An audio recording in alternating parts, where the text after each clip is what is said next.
Hello all, and thank you so much for being a part of the class. I enjoyed our time this summer. Here are a few notes for the final exam that you may want to pay attention to before you take the exam. Please note the exam is 50 questions, all multiple choice. Once you enter into the exam, you have 3 hours to take it. There is a timer that will be placed on the internet, on the site when you get started. Please be mindful of your time. Once you enter, you cannot exit. Even though you have 3 hours, you cannot exit the exam. So once you get started, you need to finish it. The items on the exam are clearly connected to several of the activities in the course readings and the class notes. You can have your book with you while you are taking the exam. You can have your notes with you while you're taking the exam. And you should have your feedback from all of the activities that we've completed in this course. You will see several scenarios. I will even point you to a few articles that are listed in the textbook that go along with the questions. You are to respond to the questions using some of the information that is listed in the textbook. So for item 1, you will actually go to the article that's in chapter 1 and tell me what type of design is being used. So it's that kind of thing. The questions aren't verbatim from any of the notes. However, many of the things that we've discussed in the class will be listed on the exam in a scenario format. So you will have to know the differences between quantitative and qualitative studies, some of the key descriptors of a qualitative study and a key descriptor of a quantitative study. You will have to know the steps in a full research study.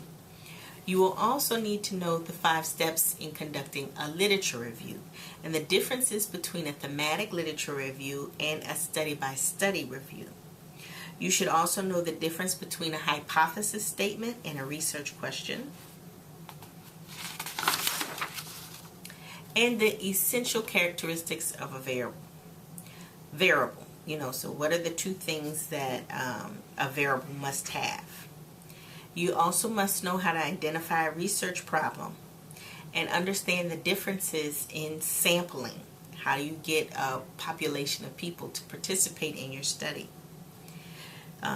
You should also know the differences in scales, so nominal, ordinal, interval scales, ratio scales. You have to know all of the differences. You will have to understand or know the differences in assessments, the type of assessment. So the differences in, let's say, a norm reference test compared to a personality assessment.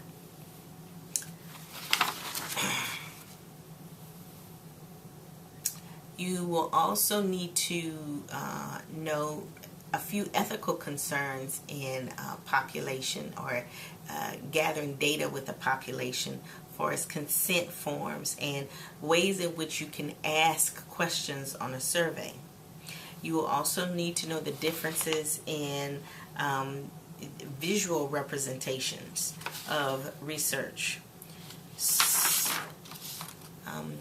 It would be helpful for you to know the differences in interviewing questions, the different types of ways in which interviews are conducted, and how some of the questions are structured.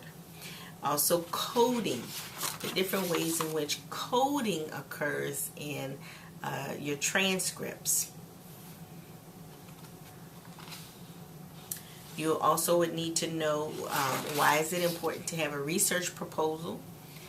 And then we get into the different types of designs. You will have to know the quantitative designs, the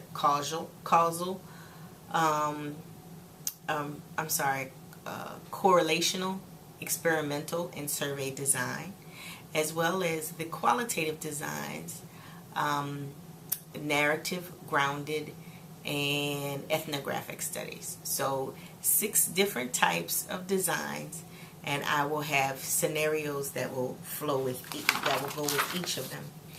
And lastly, you have to know the differences in correlation and telling me the strength of an association between two variables.